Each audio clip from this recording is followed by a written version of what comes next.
Hello, আসসালামু আলাইকুম viewers, কেমন আছেন সবাই? আজকে আপনাদের সাথে একটা গুরুত্বপূর্ণ বিষয় শেয়ার করতে চলে আসলাম।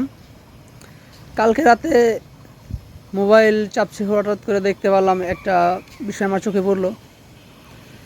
একজন আলেম একটা বিষয় লিখেছেন যে যখন তুমি তোমার বাবাকে দাফন করে আসবে,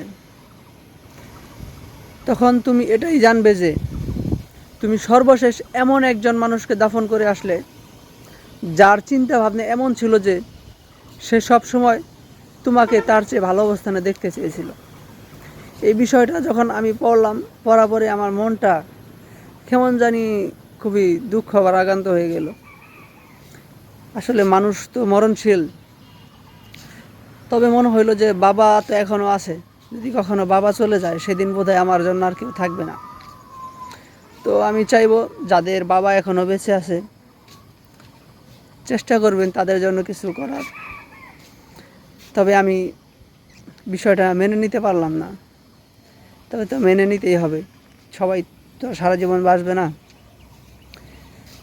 তো একটা কথাই বলতে চাই, আব্বা তোমারে আমি অনেক ভালোবাসি। আসলে বলা হয় না, তুমি আমাকে যে ভালোবাসা দিছ এটা কখনো পরিশোধ করতে পারবো না।